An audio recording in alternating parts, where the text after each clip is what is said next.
Star. Welcome to Threshold, a global media event. Is the universe just a random dance of atoms, or is it a manifestation of a supremely intelligent architect? Can its purpose, or our purpose here on Earth, be adequately assessed?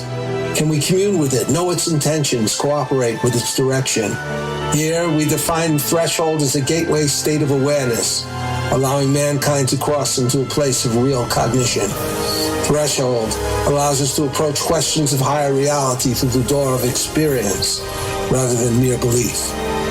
Welcome to Threshold, where we tear away the veil from commercial media, bringing our audience and participants into another realm of reality and enhanced communication.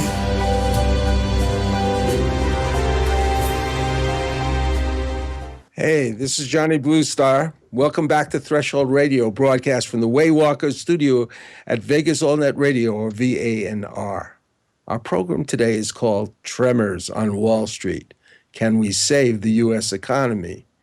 I think that's a great title. I sometimes feel these little earthquakes, these little tremors all the time, since I kind of follow the stock market in a slight way. Today, we are going to focus on Wall Street itself and its place in the U.S. economy. To this end, we're going to concentrate a bit on Ken Eade and Gordon L. Eade's new book called Terror on Wall Street. Gordon L. Eade was Ken's father and has recently passed away. While his father, Gordon, was still living, Ken began work on a largely nonfiction novel, and at his request, turned it into a book of metafiction, a combination of nonfiction and suspense adventure story. Ken joins us in this discussion with Sarah Westall, a talk show host on a provocative and important program called Business Game Changers on the Conscious Business Network. She is an experienced technologist in computer science and internet infrastructures, as well as a consultant in entrepreneurial-oriented businesses.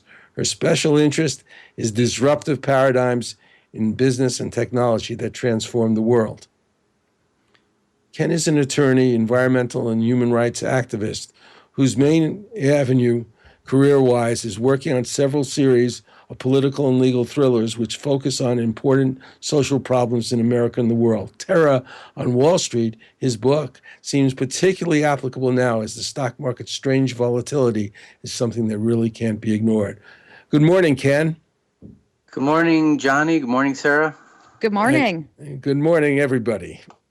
Ken, your book begins with a quote from no less a distinguished paradigm changer than Gene Roddenberry. Quote, "Our society is so fragile, so dependent on the interworking of things to provide us with goods and services that you don't need nuclear warfare to fragment us any more than the Romans needed it to cause their eventual downfall." Sarah, I hardly know a person that doesn't believe or at least fears some kind of impending financial collapse. I think it's fair to say that the U.S. and even the world economy is driven by a certain type of paradigm, one that has evolved in recent years. It involves the Federal Reserve, an array of central banks worldwide, the so-called quantitative easing or massive printing of currency, the regulation of interest rates, the International Monetary Fund, and various trade currencies, etc., etc. This kind of control over the economy started quite some time ago, but has advanced and kind of solidified over the past few decades. Wouldn't you say? How would you describe it in terms of its impactful, disruptive nature? And could it be, as many people think, quite negative and contributing to a potential collapse? Well, I think it could contribute to a collapse, and there's a few reasons for this. I think the powers that be cannot outsmart the market. They don't know how to fix it. They are constantly tinkering in ways that are destructive, and the experts have varying opinions on what to do, which causes conflict. And there's just too much greed in the process. The Federal Reserve is owned by private banks, and their number one constituents are the owners of those banks themselves, not the U.S. people. And politicians, another problem is politicians do not understand economics, and their number one goal is to be reelected and liked by the people. So they make policy to that end. And after going off the gold standard, and this is one of the big reasons as well, after going off the gold standard, the dollar became a fiat currency. And the first few reasons that I described are the reasons why fiat currency will ultimately collapse, because history shows that fiat currencies have always collapsed. They're just inherently unstable because they don't have anything to tie it to create that stability. Could we call this maybe, considering the amount of money that's being created, sort of a hyper fiat currency? Well, it's like all fiat currencies. They become a hyper. That's why they collapse. Because they become a hyperinflated currency, and then there becomes no value in them once there is that many dollars printed. Right, the danger of hyperinflation. Yes. But still, in all, they are printing an awful lot of money these days without too much inflation so far. Well, that's because they're printing on purpose to, and this is something I was going to talk about as well in the program. They're printing on purpose because there's deflationary pressure right now. We're in a global recession, and so there's huge deflationary pressure. And so they want to, because of our debt and our situation, they have a 2.5% interest goal that they try to maintain every year. And by printing and monetary easing, they have pretty much maintained that inflationary goal. Although in some sectors of our economy, it's been way higher inflation than that, and other things have deflated, as we all know. The stock market, another thing that they did is, everybody lost their portfolios, and by doing this monetary easing and creating an inflationary pressure, it caused the stock market to go up, so people feel their portfolios are back to normal, which they aren't. Well, Ken, Yeah. we've been speaking in broad generalities to introduce the problem, but could you describe the early setting of your book, which take us into the midst of a bloody terrorist attack, throwing American society into a complex, chaotic, and dangerous panic? Several of your characters, Snooky, a brilliant but rather detached woman, perhaps slightly out of touch with reality, and Ike Pendleton, a researcher specializing in neuroscience, are trying to get to Washington from Chicago, facing the reality of trying to survive in this rapidly deteriorating environment. Could you describe the scenes depicting this disaster in your novel? Sure. In Terror on Wall Street, a terrorist attack on retail market chains causes a panic in the market as well as a run on the banks. And the attack is focused on the retail food supply, which is very delicate and volatile system because it depends on the prompt payment of invoices. I wanted to show how in this type of a collapse, how difficult simple things that we take for granted, like going to the grocery store, getting gas, and in this case, getting from point A to point B, Washington from Chicago, is a pretty easy thing. We could jump on a plane, we could jump in a car, but I wanted to show how difficult these simple things we take for granted would be if we're placed in this type of situation. Forgetting for a moment the actual terrorist event, which in your book initiates the crisis, how do you think a financial collapse without that component could affect America? Would it have the same things exactly in your novel, the gas shortages, the bank problems, the looting, or would it really mirror these scenes, do you think? I think a true crisis, financial crisis, like the type that was averted in 2008, if it would have played its way out, would be actually worse than a series of terrorist attacks. And these are the type of things that we can expect to happen. People feel safe if their money is guaranteed by the government, but with a massive bank failure, where's that money going to come from to pay back all those FDIC guarantees? It's just not going to happen. The Federal Reserve, as Sarah mentioned before, has been pretty good at creating inflationary trends to minimize the national debt. That makes it easier for them to collect more money in taxes, and it actually makes them able to pay less debt back. But in a true collapse, it wouldn't be able to collect enough tax money to pay those debts. So I think the terror we'd actually see is worse than if we were attacked by terrorists. So I'm going to ask you both. Do you think imminently there's an economic doomsday ahead of us, a stock market crash, a currency collapse, hyperinflation, anything that could radically change our lifestyle in that direction? Sarah? Well, I do think it's going to happen. I don't think it'll be a doomsday type. I mean, it might feel like one in the months after it happens, But I think that just like it did in the Weimar Republic in Germany and in other countries, your country eventually restructures itself and there's a healthy cleansing and you come out on the other side. While it'll be painful with Hitler. Well, no, that's a good example of what happens though is there can be a healthy cleansing and then there can be a rise because it's so radical. There can be a rise of all sorts of, but we're seeing that now. Look at the kind of politicians that we're seeing now rise. Trump. Yeah, I mean, all you have to listen to is a debate, at least in the Republican arena. Oh, it's actually hilarious. I mean, it's sad because it's very serious subjects. But it was probably one of the most entertaining shows I've seen in a long time. Really? Maybe more than that's more, the thing. That's the thing, though. Yeah, but that's the thing. It's the biggest multi-billion-dollar TV attraction, every 4 years, and they've always thought the financial elite has always thought that they've had the edge on it because they've got the most money. But now we got someone who just comes up and basically with no money just because he can command press is taking control of the whole thing. And what kind of a debate can you really have about these issues when you have 30 seconds to say something and maybe the same amount of time to follow up? I mean, well, yeah, and you add the entertainment factor into it. But you can really call some names, some really good names in between the discussions. You have to admit, there hasn't been another debate that has been like this. The past presidential elections have at least been, they've been kind of mean to each other and things, but it's still had a level of professionalism. And this is just... It's at a whole nother level. It's really entertaining, but it's sad. Yeah, it is really entertaining, I have to admit. We're going to go to a break now. We are happy to provide our audience with two very exciting musical odysseys with Stephanie Slevin, a singer-songwriter from the United Kingdom. One is called Show Number 7, A Galaxy of Song, and the other is Show 21, I Talk with Angels, in our Threshold Radio archives in VegasAllNetRadio.com and YouTube. Here's one of our songs.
Struggling, 'cause Slevin, a UK songwriter that we are presenting many of her songs here, and that'll give you a feeling of what can happen if there is a collapse. Those were the London riots, but I think it is somewhat applicable. Ken, I want to begin, we're going to be talking about everything, but right now, why don't you tell us how and why you helped your father with this book and why Gordon Eade would want to write a book like this in the first place? Well, my dad, Gordon Eade, was what I would like to call a financial wizard. He was pretty much the opposite of me. I remember him saying he's been a saver all his life and he didn't know how to spend money. I said, "Yeah, Dad, I know I've been a spender all my life and I don't know how to save money." But he was able to retire before he was 54 years old entirely on his investments. And he weathered all these financial crises and every crash that we've had since the 1970s. And every time I picked up this manuscript that he asked me to work on, I thought I couldn't do it. But as his Alzheimer's disease got worse, I focused on one of the main characters, which is Professor Mason. And I actually gave him early Alzheimer's. And that made me feel like my dad was a character in the book that was helping guide me with the story. It was kind of difficult and different than what I usually do.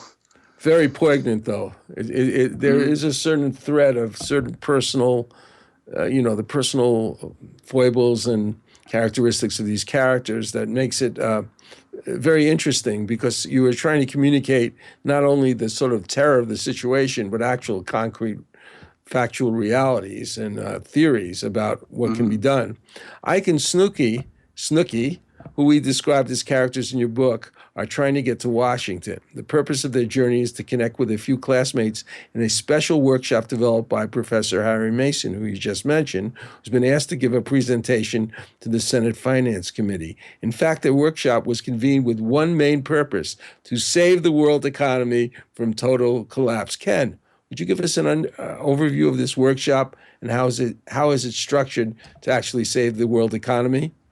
Sure.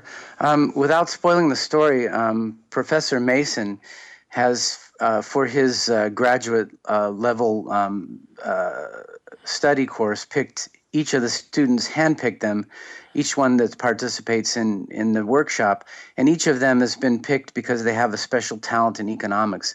One's a specialist in neuroeconomics, studying why the brain makes the decisions that it does. Another is an expert in computerized trading systems. Another one's a stockbroker. And he brings them all together as a team of experts to work on proposed legislation to give to our leaders of our country to try to solve what he feels are our main economic problems. And in the midst of this workshop, we have an actual economic crisis. Well, Sarah, one of the functions of this emerging paradigm that I see is the government-enforced reliance on citizens' retirement being tied to Wall Street. Was it fair to provide pension plans that were based on stock portfolios to workers? Was it right to provide 401k retirement plans based also on stock to people wanting to safeguard their future? Give us an idea of what happened to these type of people, to people who wanted to retire, who wanted a savings in 2008. Well, I think there's well-meaning people that wanted to allow average people to take advantage of the rise in the stock market that does happen. But what that also creates is these pension funds had huge amounts of cash in it. And so the people that, the powers that be in that, we're a capitalist society, and they see that as a golden goose. There's piles of monies, we need to go after that. And so there was a lot of pressure to get those funds to be used for all sorts of purposes. And and we saw the results of, so basically what happened with these piles of money is that there wasn't always ethical usages of them, right? And people just try to make money off what they can. And they don't see the bigger consequences of what they're trying to do. Some people do, and then that's just plain old criminal behavior. Other people just want to make money for themselves, and they just don't understand the bigger consequences. But, one of the main effects of the quantitative easing and the money printing was to substantially rise the market and get their portfolios back to what they were, back in 2008. Not everybody have seen that their portfolios rise to that level. People got scared and got out of the market and lost everything. But for those that stayed in, the substantial part of their portfolio has been, re-intact. Well, I have another question. For a long time, I didn't have a savings account. I had a checking account, a corporate account, personal account, but I didn't really bother with a savings account. And then recently I went to a bank and I wanted to get a savings account. And I found out that the interest was rather low. Yeah, it's kind of a joke. What has really happened here? I mean, maybe it was a CD, 3 to 5% interest or something like that. Something that at least had a little meat on the bone. This didn't have any meat at all. It was just a few copper pennies. Why? How did that happen? Well, are you asking me? Yes. Well, I wasn't sure if you wanted to talk to Ken now. Well, I want to talk to Ken, but no, he's great. Basically, banks need to make money, and they think that people put money into their accounts and they don't need to pay them. I mean, they know that people are not using it as investment vehicles. So, plus when the Glass-Steagall Act fell, when it wasn't before that came back, but when they took away the banking regulations, which allowed banks to go into financial investments, what incentive is it to a bank who can also get the people into their financial investment products to allow a savings account to have good interest? All that does is motivate people to keep it in your savings account. They want people out of there and into their financial products. So you're saying this was completely dictated by the greed of banks, and this had nothing to do with how they got money from the Federal Reserve or anything like that? Well, I think the Federal Reserve getting money, I was, from decades ago, it started a while ago where the interest rates on savings accounts have been low. But getting money from the Federal Reserve at such a low interest rate, that pretty much gave banks the ability to get money for free, right? They had investment money for free. It allowed them to make money off the government, off of us. But banks, we have to understand, banks are there to make money. I mean, we're kidding ourselves to think that banks are in the business to do anything else but to make money for themselves and their shareholders. So, Ken, you agree with that this is basically a matter of greed, that they have deprived people from saving in the United States, from saving without the risk of stock portfolios? Well, I agree that it's a matter of capitalism. I agree with Sarah 100%. In fact, if you go into Bank of America and open a new account, while you're opening the new account, they'll send the Merrill Lynch guy over to talk to you. Yeah, well, I understand that. But what I don't understand is why a person isn't able to save money in a relatively safe way anymore. It would seem like that, that's depriving the American people of. There's no return on safe investments. That's the problem. You could put it in annuities, things like that. Those are fairly safe, but you don't you don't get an interest rate if the market doesn't go up, but you don't lose money either. You can do what my dad suggested, and that's play the whole market with index funds, but that involves a risk, but the risk is not as much as trying to figure out what the market's doing on your own.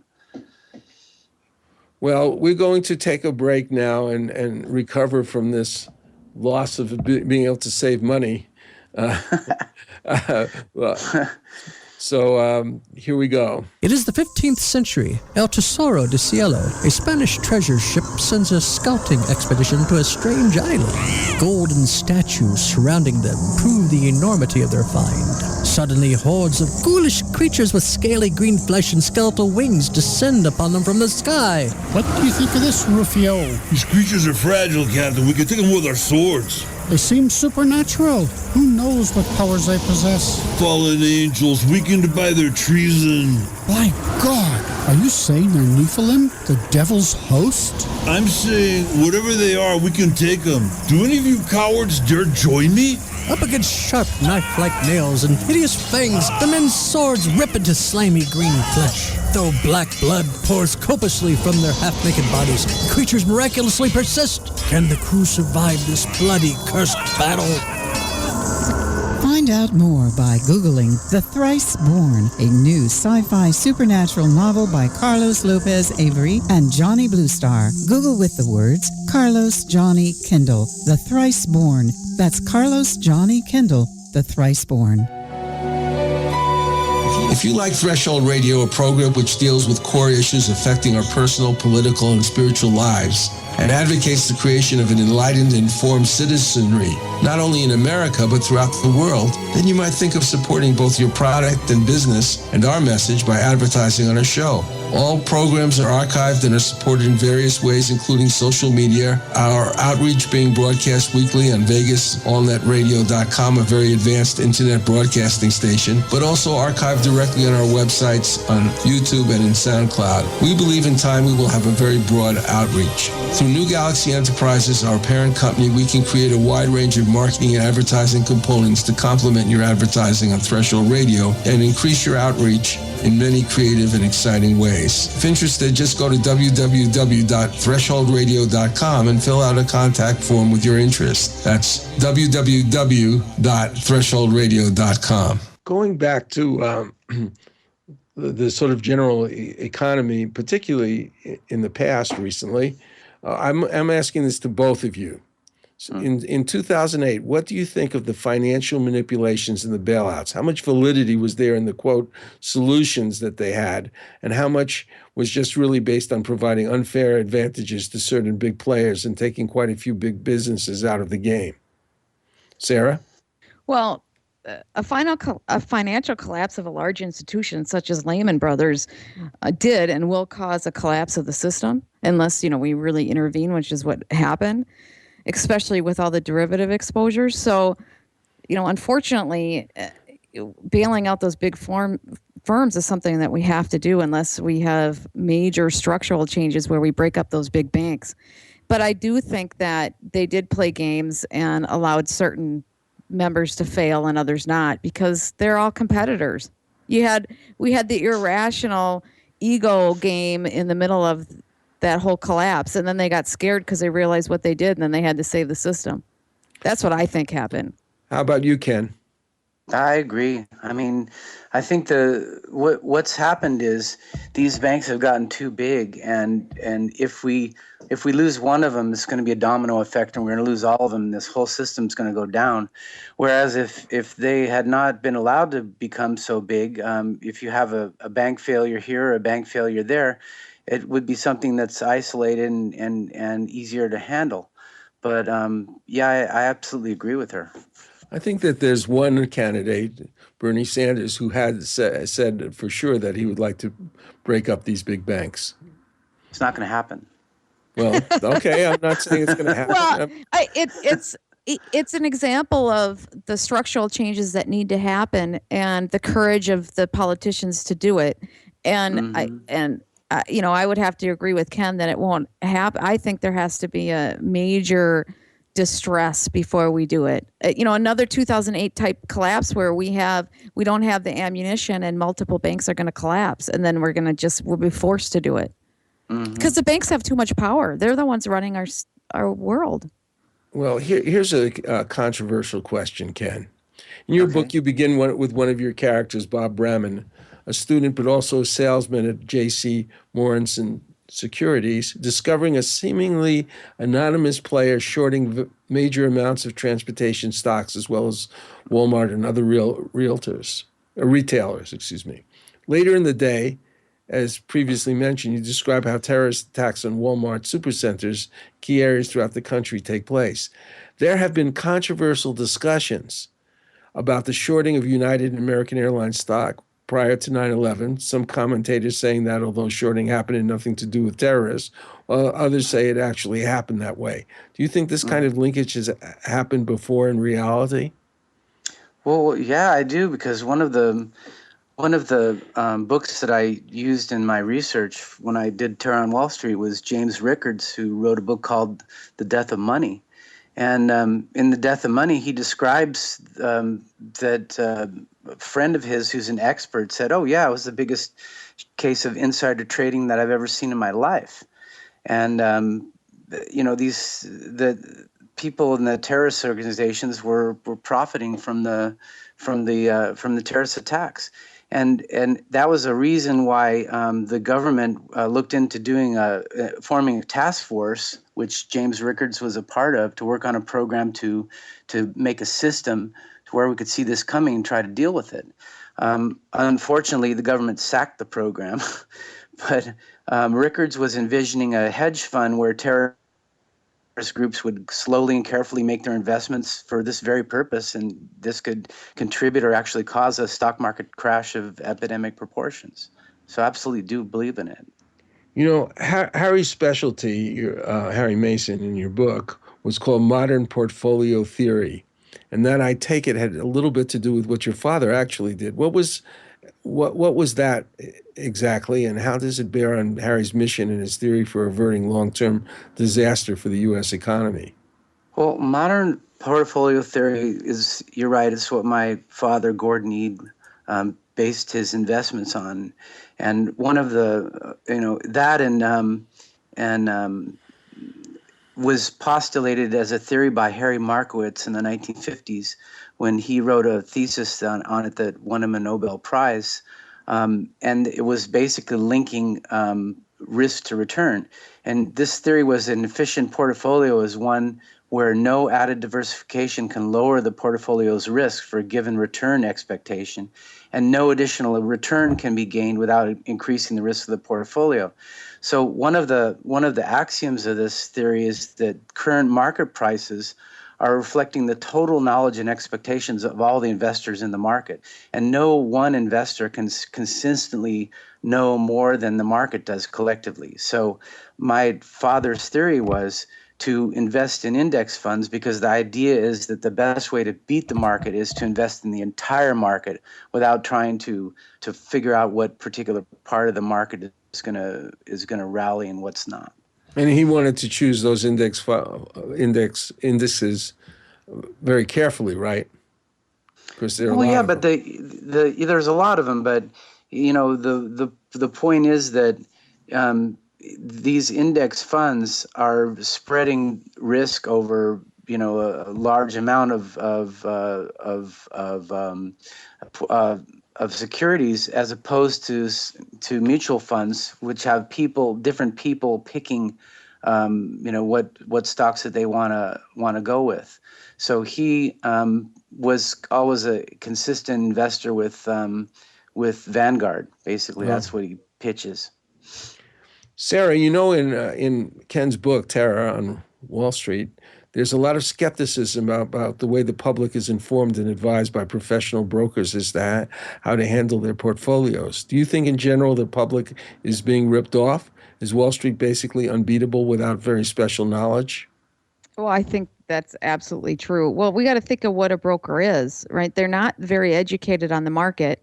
I don't think they fundamentally understand. The majority of them, there might be a few here and there that are whizzes and they get it, but in general they don't, and their motive is to make money. So being ignorant and wanting to make money is a very dangerous combination, right? And then who their clients are pretty ignorant too.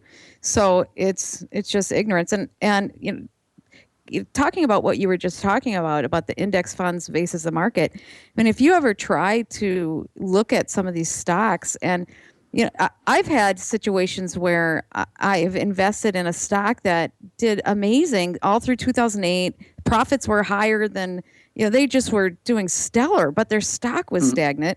And then other companies who should be bankrupt are just exploding.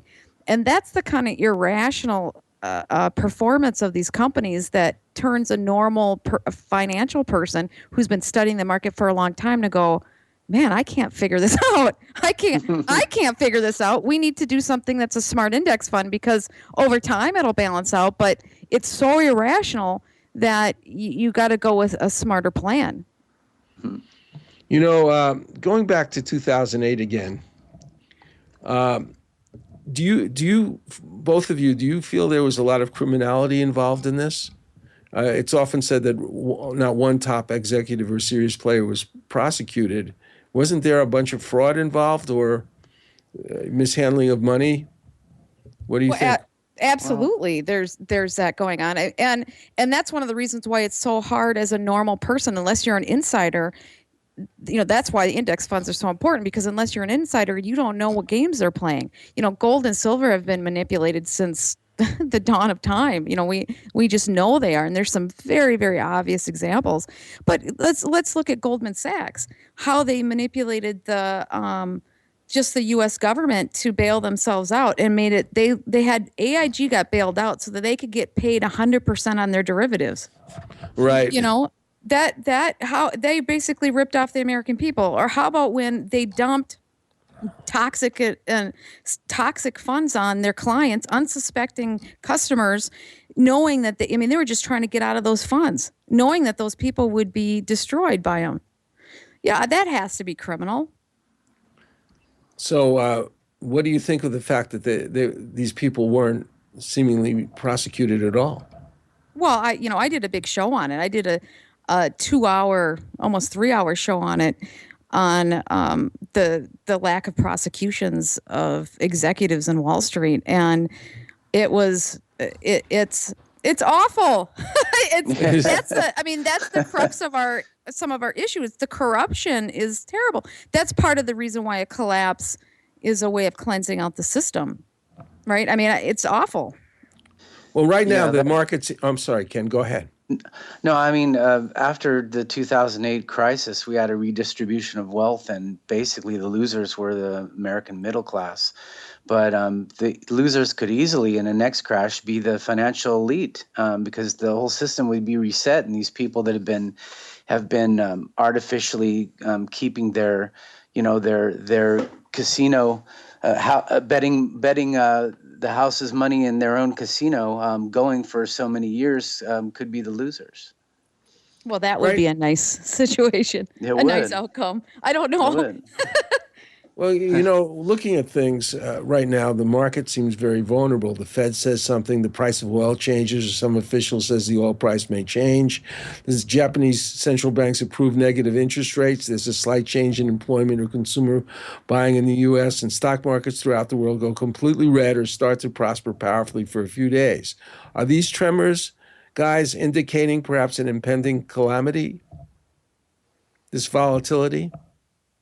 Sarah? Well, I think that it shows that we have a lot of just volatility in general. We're on the brink of World War III, right? We have all that buildup in Syria, 250,000 troops. The U.S. and Russia did some kind of truce of peace, but how is that going to work? Because they didn't bring the parties that are actually fighting to do the peace agreement. It's like me and you deciding that those two people over there are going to stop fighting. I don't know if that's really going to work. And the problem is Russia and the United States are the ones, funding it. So there's just so much volatility all over the place. So the market is reflecting just the chaos everywhere. We got the debt, we got the wars, we got the fighting over oil. There's all this energy alternatives that are popping up, but oil is the back of the dollar. It's crazy.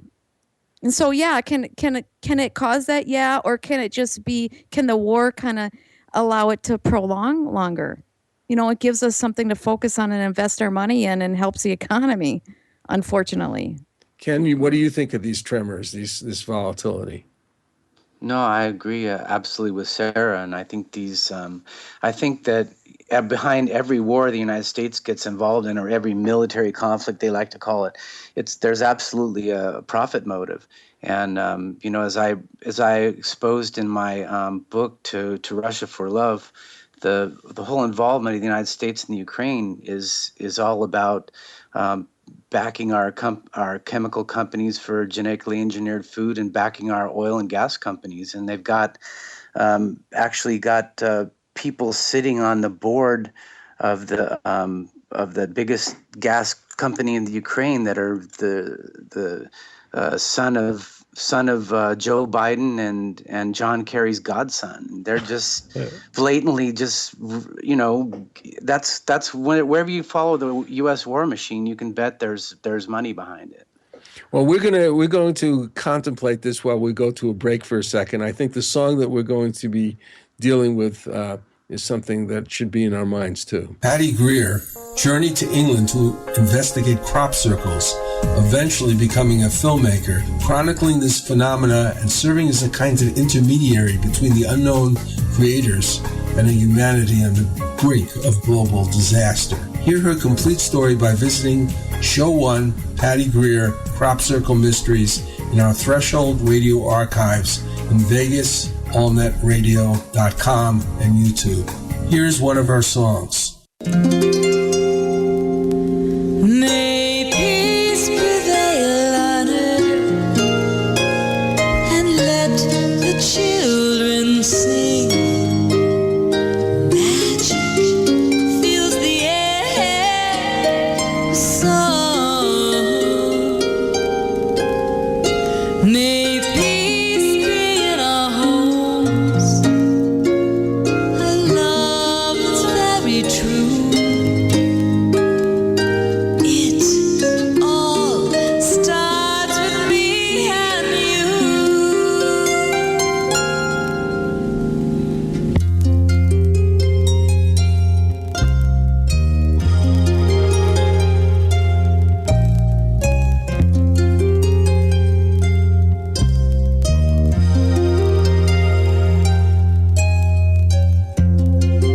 We are children of this earth.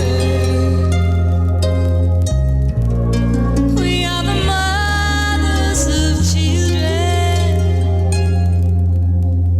Music flows through our veins. It's the blood of harmony. Well, I think that we need a little more of that than perhaps what we have in the stock market and in Syria and everywhere else. In regards to the market itself, here is a very interesting explanation of how markets move, given by your character in Terror on Wall Street, whose name is Bob Bramman. Market prices move on the basis of random events that become known throughout the day. Some of the events may have been anticipated by the market, while other events were not anticipated by the market and appear to be random. It is not at all unusual for the price to fall on a security when a dividend is raised or when a higher dividend was anticipated by the market. It's kind of the volatility that I was speaking of before. I'm focusing on the phrase, move on the basis of random events. Ken, could you explain more about the term random in this context? Explain if the actual response to the random event that affects prices is rationally grounded? Sure. Every trading day, billions of shares are trading. And most of those trades are going to occur on orders of professional traders, managers of pension funds and mutual funds and hedge funds and trusts. But the rest of them are transactions of individual investors who are investing for their own account. And during the trading day, these prices are going to move according to supply and demand of respective parties. And the publication of new developments and news of specific companies is immediately incorporated into stock prices. People really can't play the market. Normal people can't play the market unless they have inside information, because the market's already anticipated and digested and this news, and it's already incorporated into the price of the stock.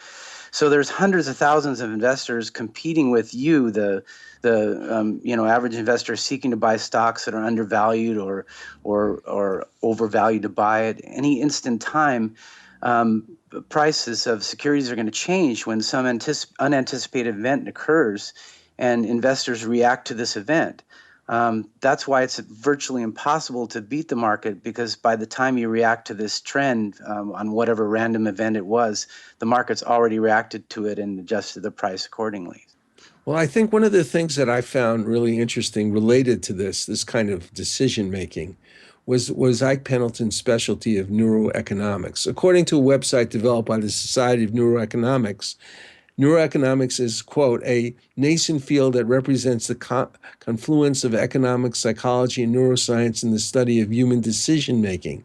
The Society of Neuroeconomics, according to their statement, quote, exists to foster research on the foundations of economic behavior by promoting collaboration and discussion among scholars, from the psychological, economic, and neural fields, and to ensure the continued advancement of this field of neuroeconomics by supporting young researchers. I think it might be fair to say that this is an application or subdivision of cognitive science. Could you explain a little bit more about this, Ken? Sure, it's kind of the way, the way you said it, it's like science meets economics. It's a relatively new scientific discipline where scientists study how the brain makes decisions that involve taking and managing of risk, and they've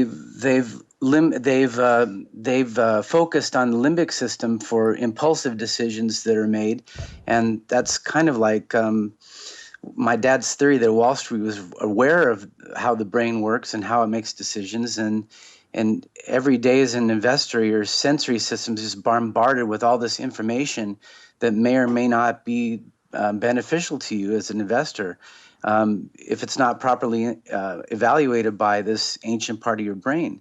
So the anticipation of receiving an award, like you're seeing your portfolio go up 3 days in a row, like what typically happens with an IPO that someone's bought into, because the law actually gives the underwriter the opportunity to legally manipulate the market to get this issue off. If people see that happening over a period of a few days, they figure, oh wow, this is great. It's like a shot of heroin to a heroin addict. So this is the idea of the study of neuroeconomics, which is actually experimenting with animals and with humans to figure out how we make these risk-reward decisions.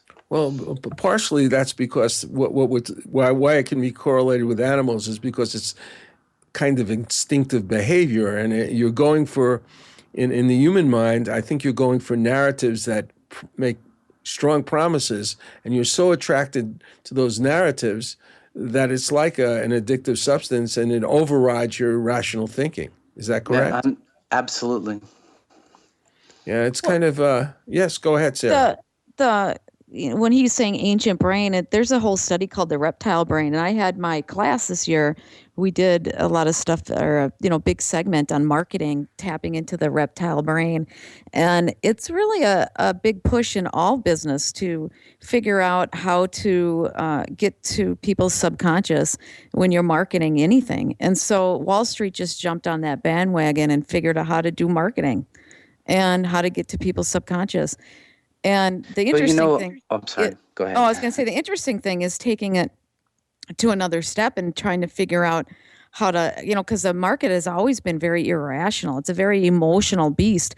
And the interesting thing is seeing if they can actually figure out the science behind it and see if there's patterns and something that you can figure out.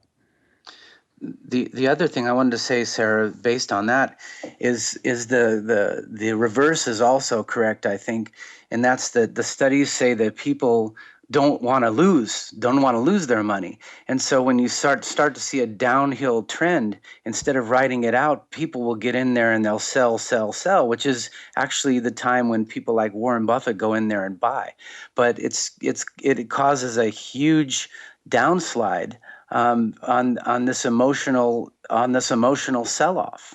Well, yeah, and you have to, in order to do that, you have to have a lot of cash on the sidelines, right? Yeah, because true.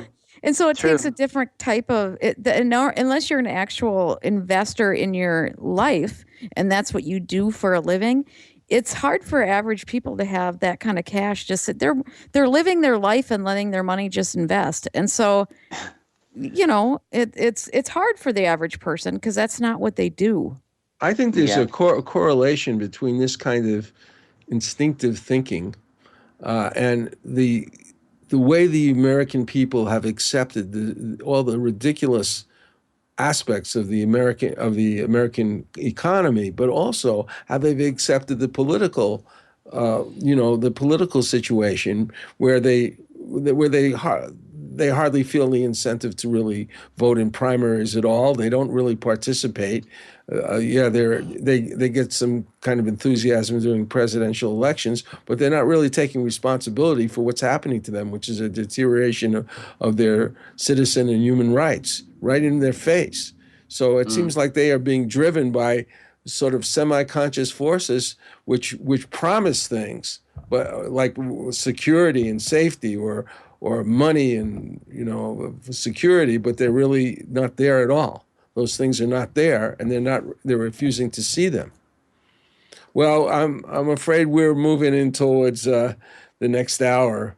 I want to thank both of you for our conversation so far, and I think we'll get much more deeply into Terror on Wall Street. Why don't you tell us something about how to get a hold of that book real quick? Oh, sure. You can get Terror on Wall Street or any of the other 9 novels I've written by going to Amazon.com, or you can go to my website, which is KennethEade.com, KennethEade.com, and you can pick up Terror on Wall Street through a link there. Well, we're going to go out with a clip from Edgar Ahrens, my friend in Russia, who's a composer, his musical score called Escape.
This is Johnny Bluestar.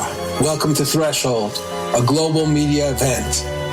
Is the universe just a random dance of atoms, or is it a manifestation of a supremely intelligent architect? Can its purpose, or our purpose here on Earth, be adequately assessed? Can we commune with it, know its intentions, cooperate with its direction?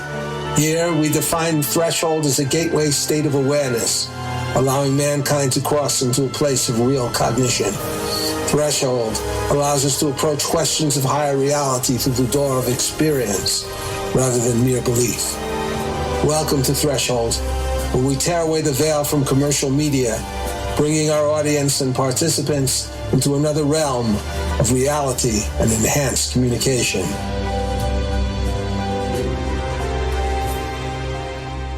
Terror on Wall Street, a book written by one of my guests, Ken Eade, with us today, is a lot more than a story of terror attacks by Middle Eastern terrorists. It is a story told in multiple ways of how Wall Street has inserted itself into the life of the American people, co-opting the way they save money, receive pensions, buy a house, invest in their retirement, and various other critical areas of their lifestyle. We're joined in this analysis of the present economic situation, partially as reflected in this book, by Sarah Westall, host of Business Game Changers on the Conscious Business Radio Network. Good morning again, Ken and Sarah. Good morning or good afternoon, right? Well, for me, it's still, yeah, you're right. It just moved into noon. I want to ask you, Sarah, one of the reasons I brought you into this and I'm bringing you into some of our shows is the kind of thing that you do in Business Game Changers. I wonder if you could say a little bit about your program. Well, my program brings, we talk about big issues, disruption, and innovation. So I bring on leaders and cutting edge people in business and politics and society to really dive into the issues. For example, the person that I have coming on Monday was the commanding officer at the NYPD who was in charge of dealing with crises, and he dealt with 9/11, he dealt with Hurricane Sandy, and the 2003 blackout. So really great, interview. And then the one I have on, I think I have it on right now with, I had Daniel Lentz, and then the World War III one right now with Bruce Gagnon.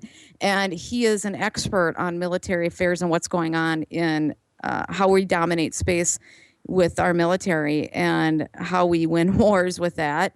He's just an expert on that. And then, I mean, I bring on experts in all different areas. I have had the chief strategist for JP Morgan, one who was in charge of all strategy for JP Morgan on, and he comes on regularly to talk about what's going on with the markets. So that's what I do. I look for the best people I can find that really can get to the meat of it. And they might not be the most famous, but I try to look for the experts. Well, that's good. And we're definitely dealing with a disruptive type of paradigm now, are we not? Oh, absolutely. I mean, people don't know really what's going on. I had Gwyneth Shotwell on a few weeks ago, who's the president of SpaceX. And so much of what's going on, and people don't realize it, is the development of our military and space and how we're dominating in that direction. And then we have, I think, 15 spaceports, and there's another 15, something like that, in the works right now. So what's going on there? There's just so many developments, and energy, with oil backing the dollar. It's pretty crazy, all the different things that are going on technology wise, and how that gap is not only displayed based on the wealth gap, which is very obvious in what we're talking about right now, but there's also a knowledge gap, which is pretty huge. Well, we're going to go into that right now. Just in response in regards to Wall Street, for the average investor who wants to get a good return, he's crippled by two elements. As Ike Pendleton tells Snooki in Harry's Classroom in Terror on Wall Street, the book that Kenneth has written, let me quote. First, talking about the average investor who's looking for the money. First is his lack of information on how to invest in marketable securities, including his almost religious faith in what his broker tells him. A second problem lies in what goes on in his mind when he's faced with the decisions that must be made during the investment process. In my opinion, says Ike, I believe the worst enemy of the investor is that fellow whom he sees in the mirror as he shaves every day. Neuroeconomics is a relatively new field where economists study how the mind, specifically the limbic system, works to mislead us when we are confronted with sensory signals that take over our brains when we make financial decisions. Ken, we've been discussing this a little bit, but could you go more into the actual decision-making sequence that is determined by the activities of the limbic system as described by Ike? Sure. I think if you just imagine yourself being confronted by being advised by your broker to go into an investment that has a potential for a very high return. The potentials for very high return come with higher risk, of course. So like Sarah said before, their average investor doesn't really have the cash to be able to handle these high risk investments. But the broker, as Sarah mentioned, is basically a salesman trying to make money, and he doesn't really know what he's doing either. So if you're offering someone a high return, the studies in neuroeconomics have shown that people will take the risk to get more. So simply by offering this high risk investment that has the potential for the high return, the broker's appealing to your emotional brain, and the limbic system is basically what's influencing you to make this decision, rather than any rational factors that you should be considering. Well, we mentioned before that possibly the dynamics of the instinctive mind are also involved in politics. Does this, in either of your minds, does this in any way equate with the way people are relating to the candidates who are running in these various campaigns and having these debates? That's a great question. Well, obviously there's something going on with both Trump and with Bernie Sanders. Oh, well, yes. With all of them. Well, Rubio. Yeah. You have to laugh with that whole thing. I know Rubio is really upset with Trump, and it's back and forth. Rubio got pretty worked up over Trump, and Trump is just, and I watched Cruz, and Cruz was really, for people who watched that, Cruz was more presidential, actually, in the way he reacted. He was trying not to laugh half the time because it was It was funny, but he didn't get worked up. But I mean, if you look at how people are backing Bernie Sanders, Trump, even Hillary Clinton, a lot of this is all emotional based, and they're marketing based on that reptile brain that we're talking about. They know that. That's what campaigns are now, because they, like you said earlier, you only have 30-second sound bites, so you're not getting into the depth. Most people aren't like us, really diving in, trying to understand things. Most people base it on those 30-second sound bites. So how are you going to sway somebody to vote for you unless you get to the marketing things that work? Yeah, right? and this is basically, it's very much the same dynamic involved in any kind of advertising, right? Oh, Yes, yeah. exactly. So we're kind of, our politics, our consumer purchases are programmed by television, and now our consumer choices, our political choices are now controlled by television. So it just, people have often compared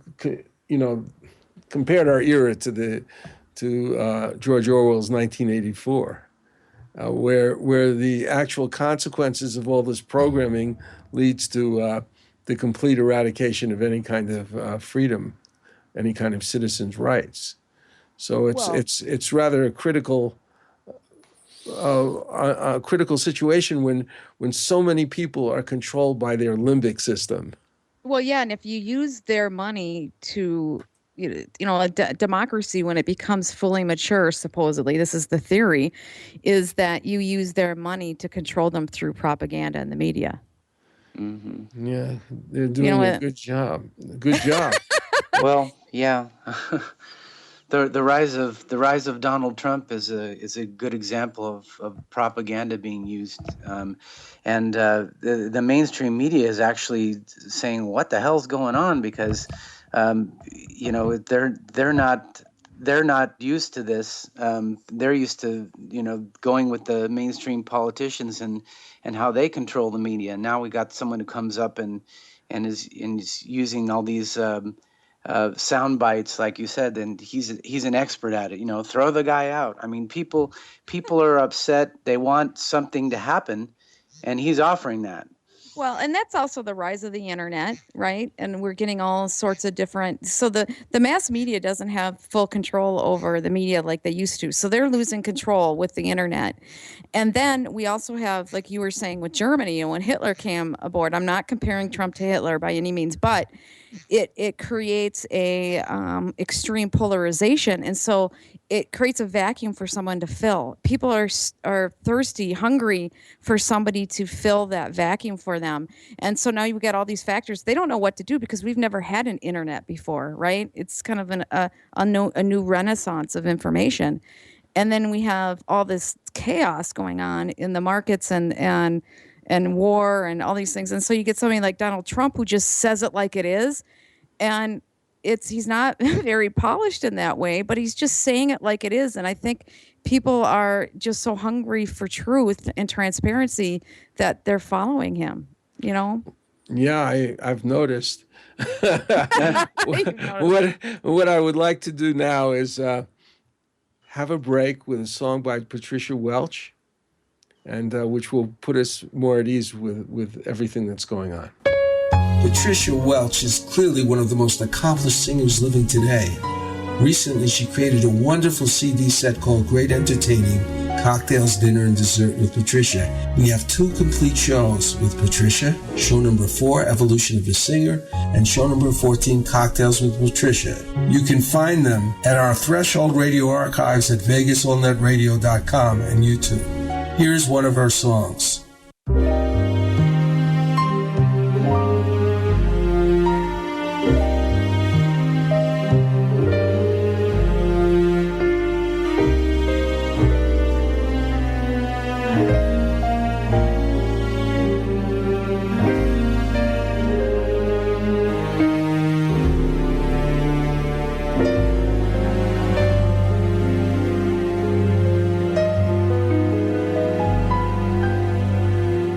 There was a boy, a very strange, enchanting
This is Johnny Bluestar. I've worked as a lyricist with Patricia Welch for over 5 years, along with Russian composer Edgar Ahrens, a friend and colleague.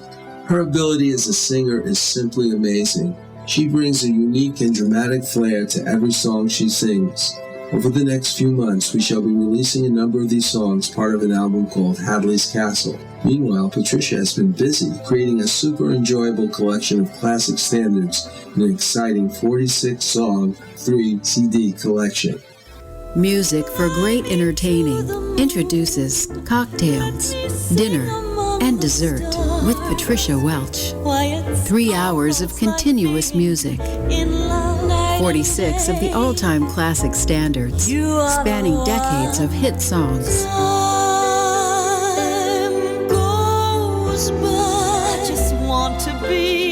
Going to a friend's home for dinner? Cocktails, Dinner, and Dessert with Patricia also makes the perfect hostess gift. This 3-CD compilation is the perfect background music that sets just the right mood for any dinner party. I'm crazy for feeling so lonely. There was a boy, a very strange, enchanted boy. To purchase this album, just go to patriciawelch.com/CD. That is patriciawelch.com/CD. You won't be disappointed. And this is Johnny back with Sarah Westall and Ken Eade, discussing the problems that we have about Wall Street.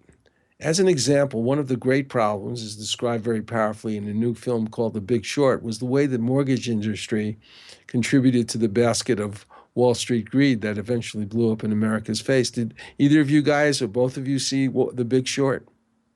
Yeah, I saw it. That was a great movie. I thought I didn't see it. I saw it twice. I got to recommend it to you, Ken. It's actually it's I actually laughed funny so too. much. I laughed. I really enjoyed that movie, and it sort of confirmed everything I think about reality now. He comes walking. There's a bubble. You remember they went to check out in Florida to see if there was a bubble, and he comes right. There's a bubble. You would like that movie. He's the guy from The Office. They're going to Oh, these God. different houses, to see what's going on with these houses that are not, having trouble moving, and people have been leaving, and And the stripper has That's like not the 8 guy of who's them. looking for a stapler in the office, right? Oh no, that's the Office movie. You know The Office with what is his name? Oh, yeah, the Office TV show, yeah. Mhm, Yes. got it.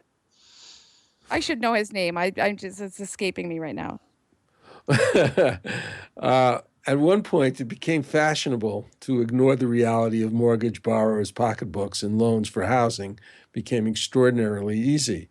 Further, the houses were bought and sold quite easily, eventually inflating the prices of real estate to an extremely high level. Then Wall Street took these loans and securitized them, bundling up into nice little packages. These packages were then sold as securities.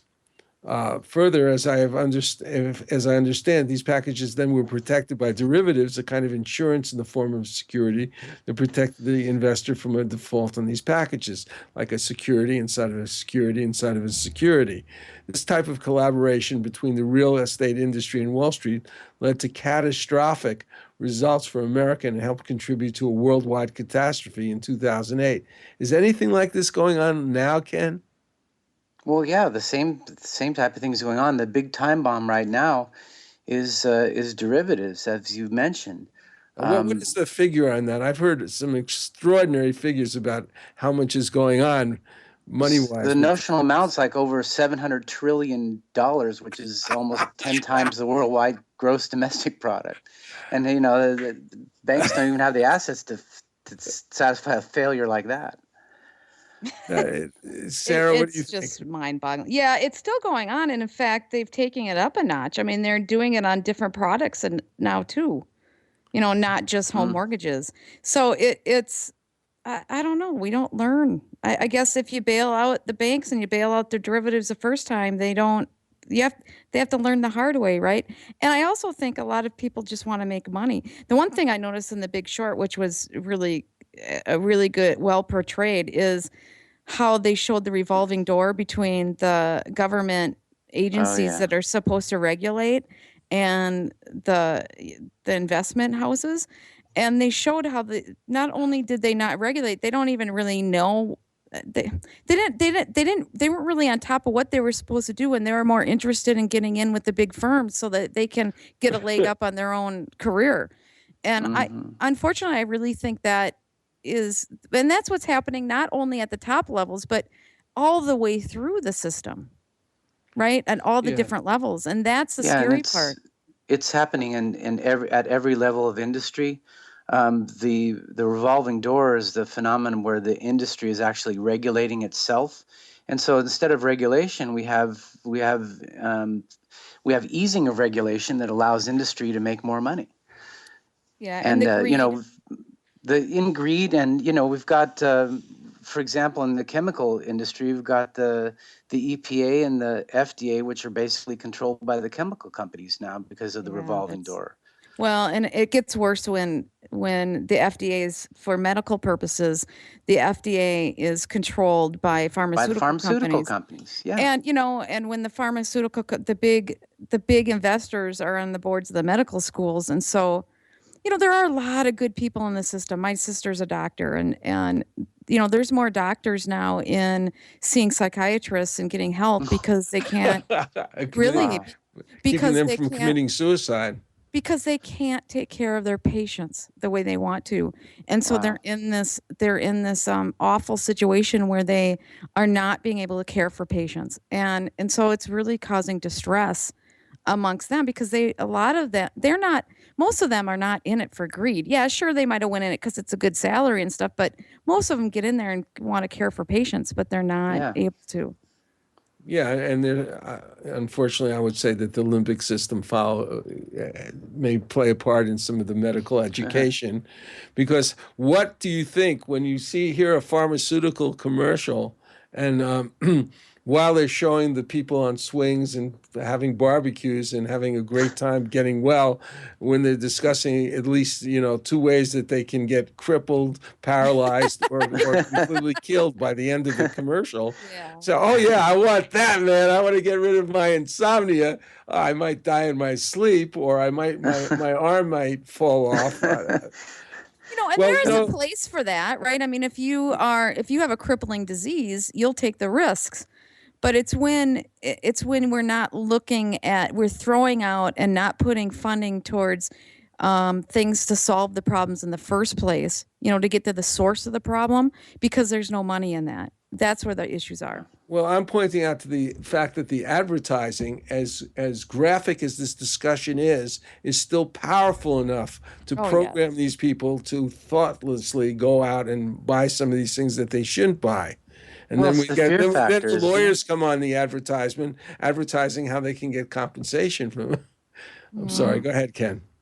No, I think you're talking also about the fear factor. I mean, it's a big motivation in a lot of what we're doing now is we're giving up our civil liberties because we fear we're not safe, or we fear we're going to get this and that, so we need a drug to instead of eating right, we're trying to find the drug that's going to solve the latest symptoms.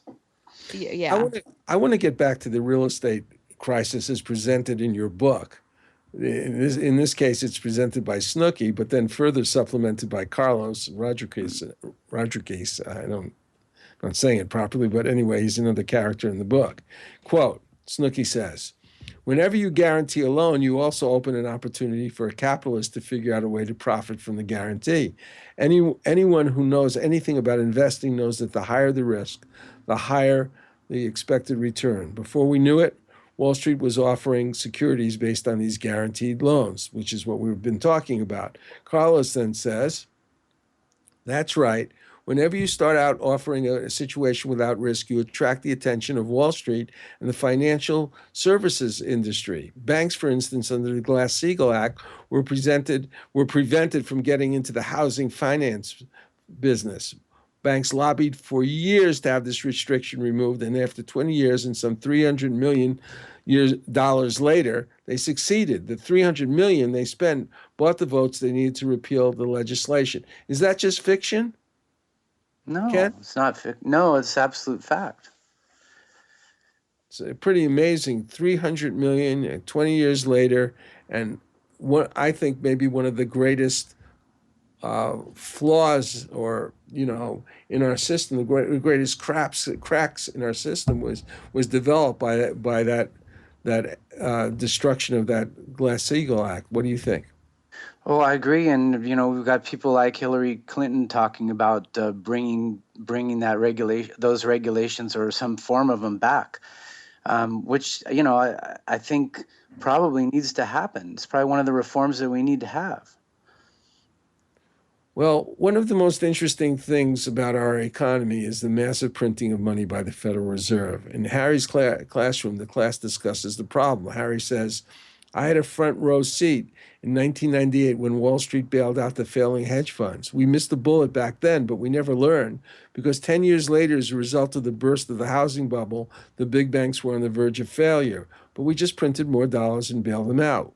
We won't be able to print ourselves out of this next crisis, I'm afraid. Sarah, give us a bit of a picture of the policy of quantitative easing, a euphemism for the printing of massive money that's been going on for years. And do you think that it's going to end, the value of that at some point?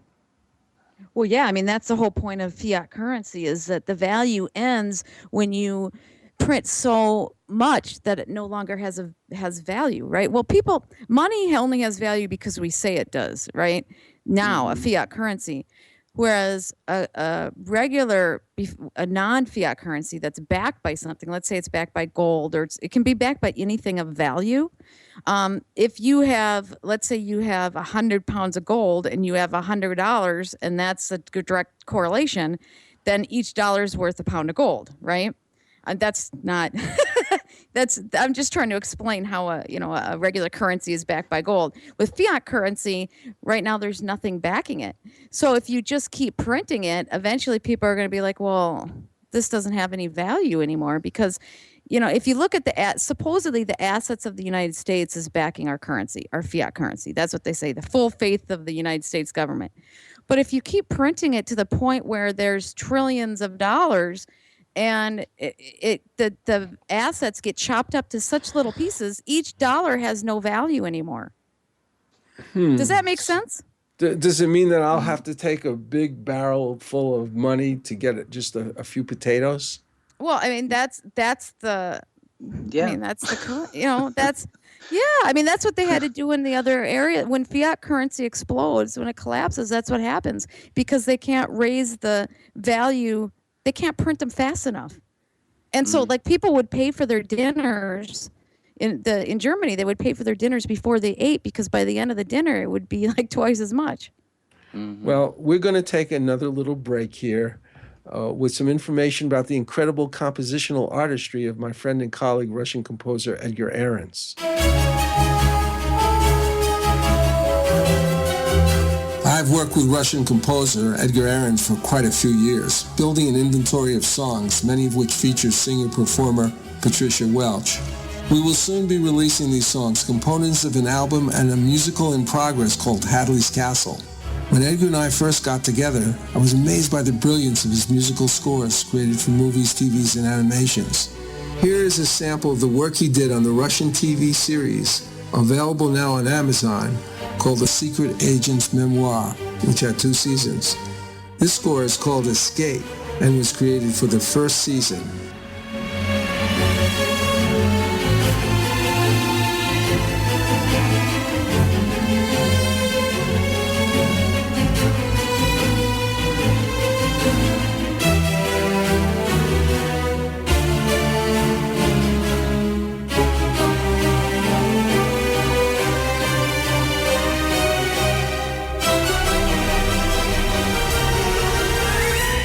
I am very pleased to say that Bridge of Light Productions, a division of New Galaxy Enterprises, is proud to be the contact point for television and film companies seeking information about this amazing composer's work.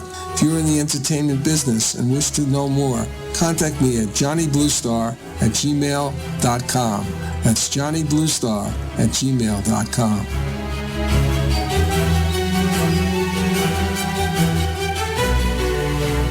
The following is from West Side Warrior, the memoir of Ray Boylan, a Korean War veteran and crime fighter. He was there fighting in the world's coldest battlefield when the Chinese communists invaded. Desperate squad members ran past our foxhole yelling, "Get the hell out of here, there's too many of them." Again, we saw the Chinese soldiers charging in with opium-induced mindlessness, oblivious of our bullets. Again, we heard the bugles and whistles. Climbing out of our foxhole, Bob dropped 2 hand grenades behind us, and I threw one over my shoulder. Bullets whizzing by our heads, Bob and I became bolts of lightning flashing across the mountainside. Like a hideous film, desperate scenes like this played out on the Tokong Pass for 3 days. Sometimes I played in the scene. Sometimes I could only watch and wonder if it were real, or if I'd be suddenly jolted out of my trance by an RKO usher saying, "Hey, did you kids sneak in here?" To acquire this book, Google westsidewarrior.boylan.kindle. Boylan is spelled Boylan. That's Westside Warrior, Boylan, Kindle. My company, New Galaxy Enterprises, is a California corporation specializing in the creation of media and promotional content. We are focused on original, innovative projects that are good for humanity. These projects could be nonfiction books or novels, fictional screenplays or documentary content, websites and website content, commercial advertising content for print, audio, or video products on the internet, television, or radio, musical scores for advertising, television, or film, video, audio editing, etc. We want to promote products and projects that support the environment, encourage a healthy experience in living, developing, nurturing, and useful technology, and offering platforms for positive, socially constructive entertainment or informative, transformative media. Our experience in creating a variety of products like this is rather vast, and we offer client-based and collaborative products, as well as the opportunity of active investors to join us in the creation and promotion of proprietary products, some of which are in latter stages of development. For more information, go to www.newgalaxyenterprises.com. That's www.newgalaxyenterprises.com. If you're interested in talking to us, just fill out the contact sheet and we will get back with you. You know, Sarah, a lot of people speak about, including the Fed, the so-called value of inflation. And some pretty strange things happen in Germany because of it. What do you think about the reasons for the inflation in Germany right after World War I? Well, I think could be a lot of correlation to today. And if you recall, we all know that Germany lost World War I, and the Allies put in place a treaty that made Germany pay for the damages that occurred all over Europe and due to the war. And it was thought that it would take them a century to pay off those debts. Right, for Germany too. So in order for Germany to get out of that problem, they don't want to be slaves to the world for 100 years, right? And to get out of that problem, if they hyperinflate their currency, then they can get out of that problem very quickly, right? Because the value of the money is so much, there's a lot of money that they can pay, but it's worth much less. Yeah. So let's say that they owe $1 million, but they only have 1,000. Well, let's inflate our dollars to 1 million, and then we just pay it off, even though it's worthless. But at least we can pay off our debt. And what happened, though, is there was a lot of consequences to that internally because the people in the know, the people with the money, they figured out how to safeguard their own assets, and they came out of it well off, right? They just converted their money to different currencies and things. The problem is the average German person lost everything they had. And so that created an environment that was, that's what created the environment that was ripe for the rise of Hitler, right? When you have a lot of desperate people. And the reason why the Jewish people were so persecuted were because they were the class that they were such a small percentage of the population, but they had and like there were 3%, I think, of the or 1%. They were a very small percent of the population, but they had 99% of the big corporations, the banks and the financial sector. So they came out, majority of those people came out of it okay. Now, the average Jewish person did not, they were just like normal people. They didn't have any part of that. They're not wealthy like they were just like every other person.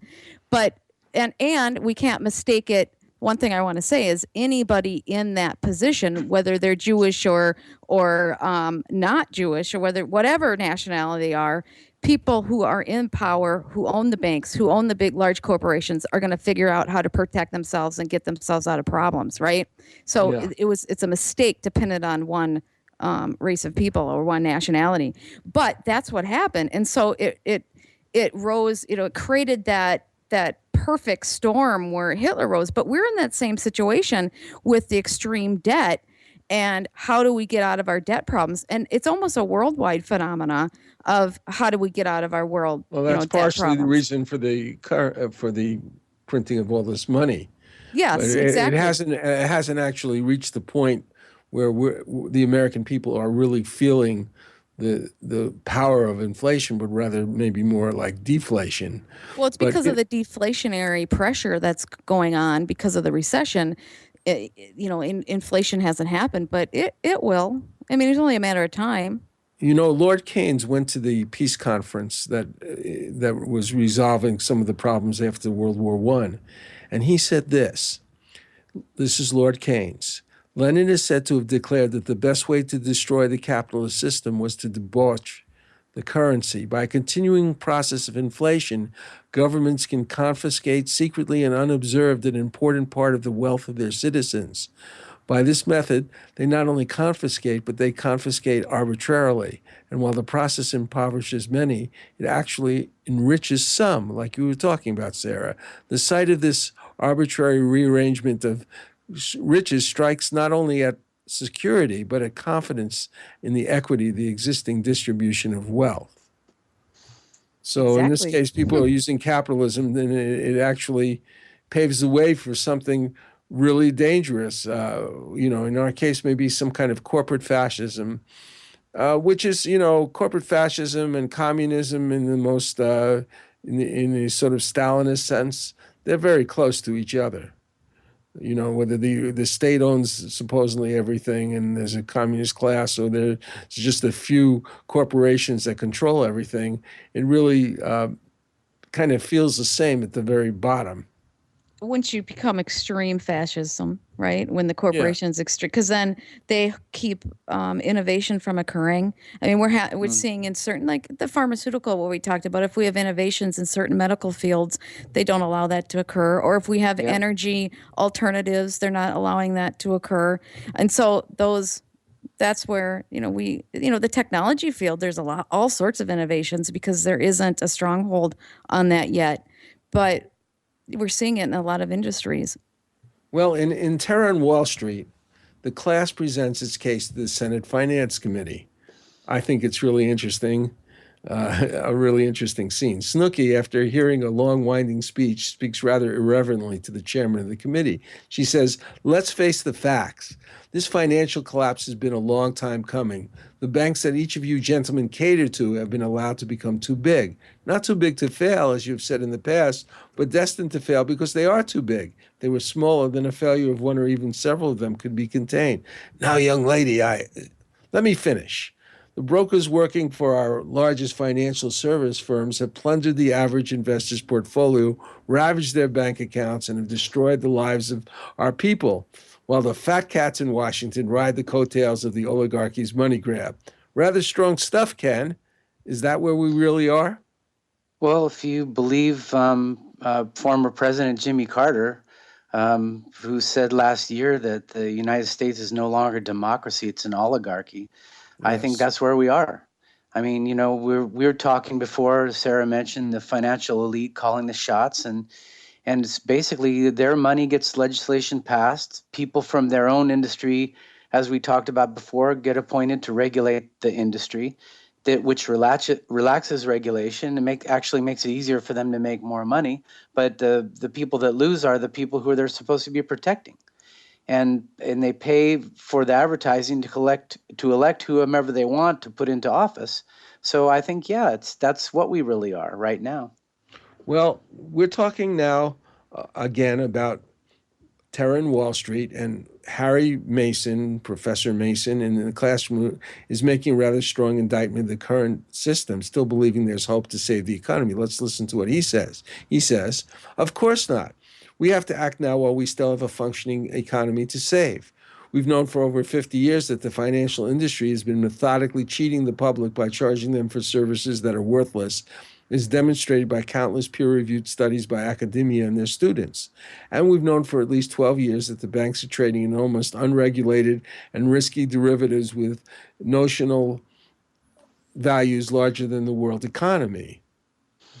I believe that the banks and financial service industry take more than their fair share of our profits by using unfair business tactics. It now appears that our entire financial system has taken far more risk than is warranted by its capital structure, and this will lead to a market crash affecting economies worldwide. As for what we do, that part is up to you." I realize that Harry is talking to his classroom, but to both of you, is it up to us, the American people, and what on earth can we do? Sarah? Well, it is up to the American people why we still have the opportunity to vote, although we have to get the average person, or a larger percent of the average person, to understand and to speak up. We have a paralysis in this country, and I don't know what percent it takes in order to make change, but maybe 8%, something like that. But we need to get enough people who have an understanding. And ignorance can be pretty dangerous. If they get a partial understanding, they're going to follow something. That's where an extreme leader can come in and take over, because ignorance can, where some of it, and then you just follow somebody who's charismatic, who's going to lead you on a pretty evil path. And so it takes a lot of courage at this point to make changes. We need major structural changes. And I actually think, what happened with the hyperinflation in Germany is almost like akin to bankruptcy, where you wipe out all your debts and they take everything from you and you start over. And it's just how they dealt with it was kind of an unethical way of dealing with it, and they didn't educate people on what was going on. But we really should be doing something akin to that, because do we really want to be in a situation where we're a slave to our debts for a century? We're in that situation right now.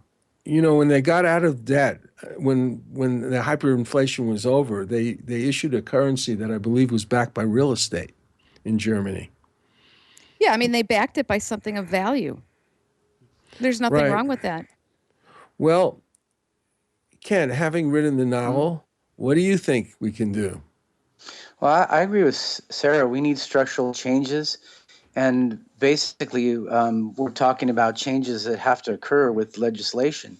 And that's just not going to happen right now, because the people who are basically running our Congress people are the ones that are causing the problem.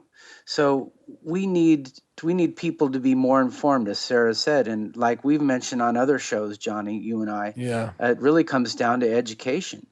And you can't get all this the legislation we're talking about. We need to bring back Glass-Steagall. We need to revise the Dodd-Frank Act. We need to revise the Securities and Exchange Act, the Federal Reserve Act, the Lobbying Disclosure Act.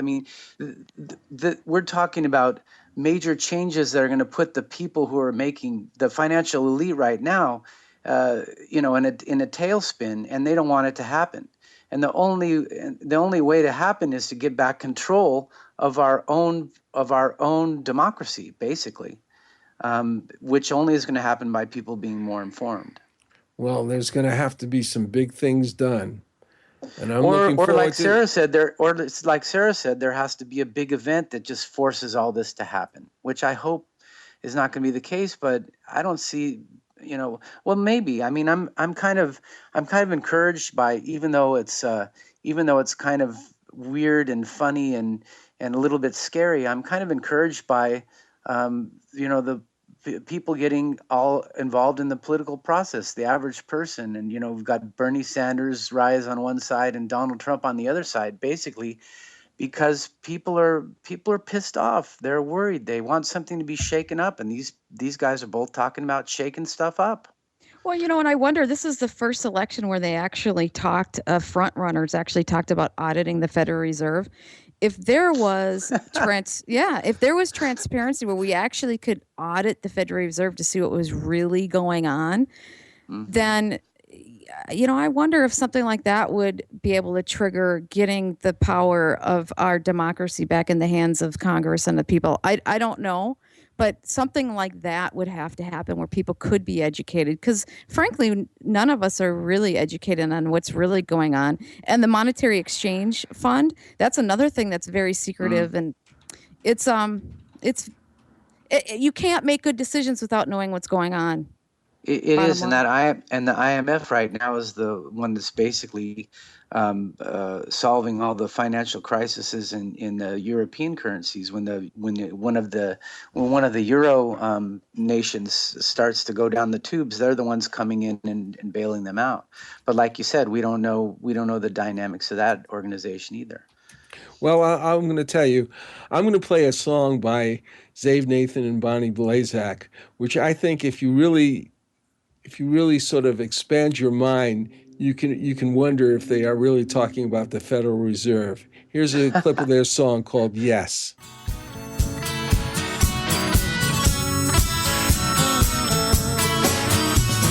Since I met you, honey, things have been so strange.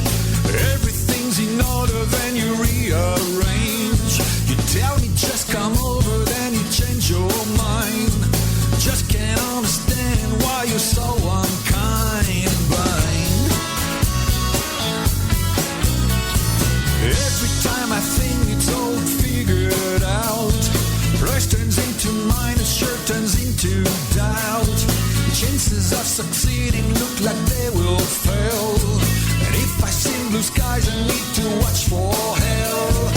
Honey, spelled backwards is why you know.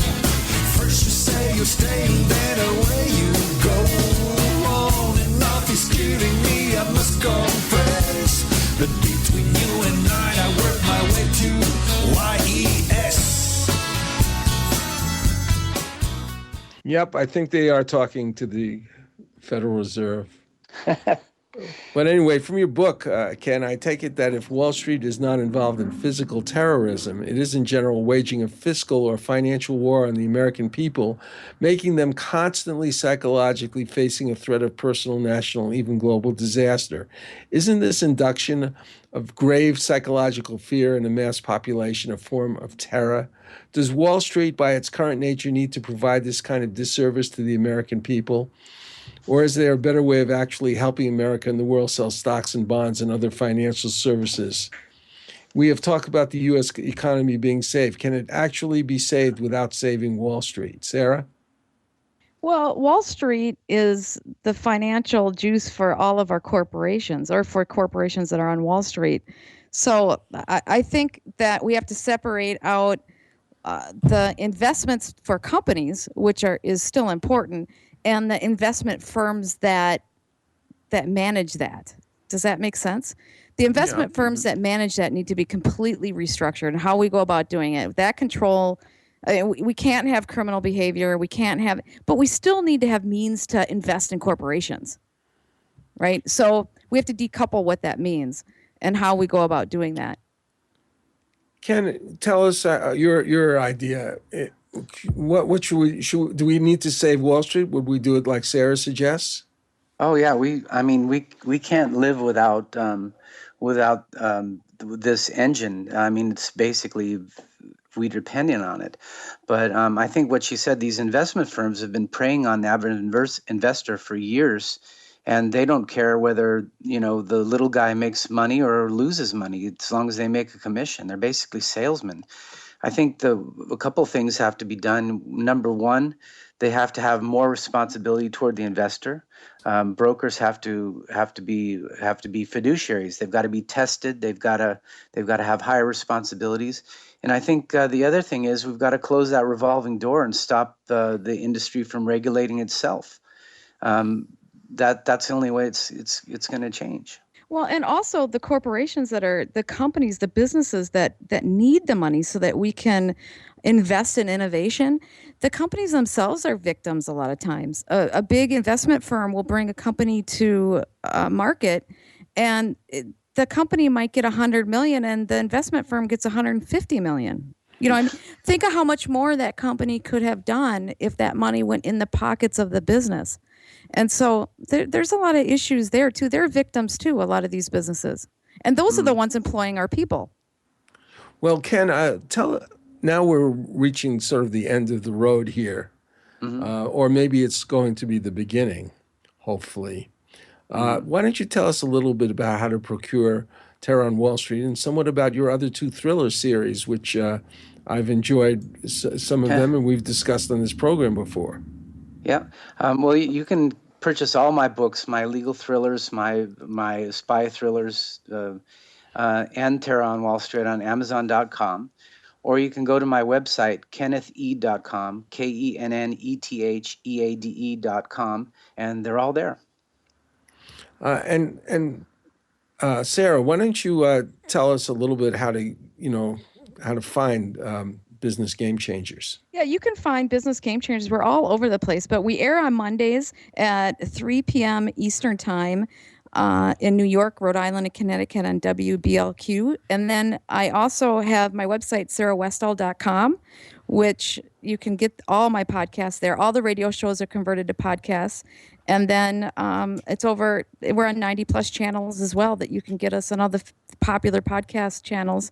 And I believe I'm also on YouTube through Transformation Talk Radio and Conscious Business Radio.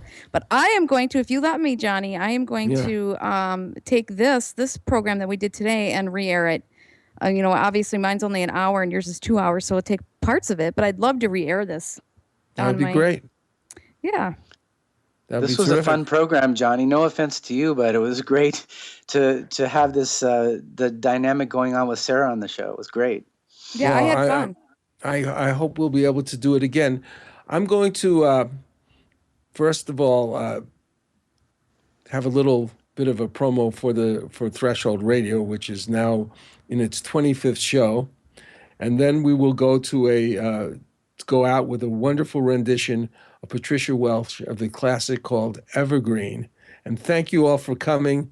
I hope to see you again really soon.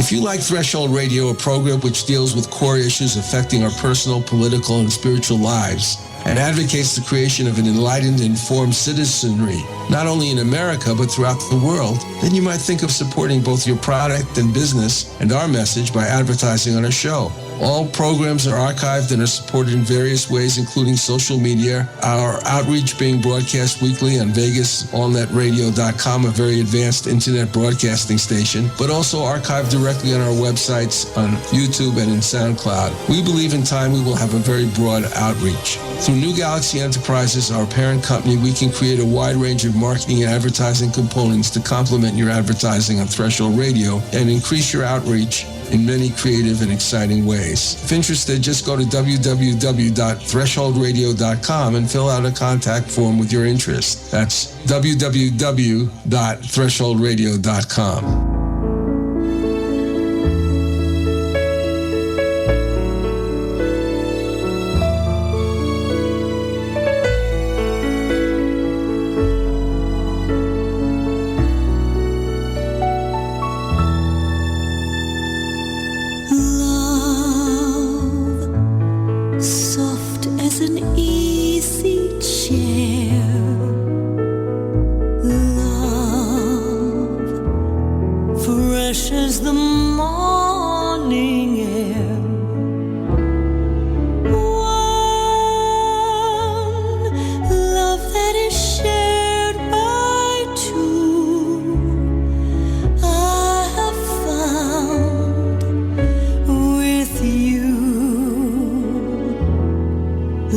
like a rose under the April snow. I was always certain love would grow.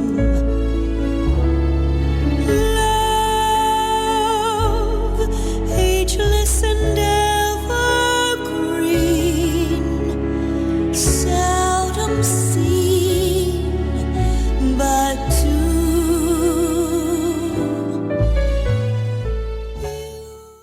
Views and opinions expressed on this program were those of the hosts and guests and did not necessarily reflect those of Vegas All Net Radio, its affiliates, or its parent companies, or its parent companies, or its parent companies, or its parent companies, or its parent companies, or its parent companies, or its parent companies, or its parent companies, or its parent companies, or its parent companies, or its parent companies.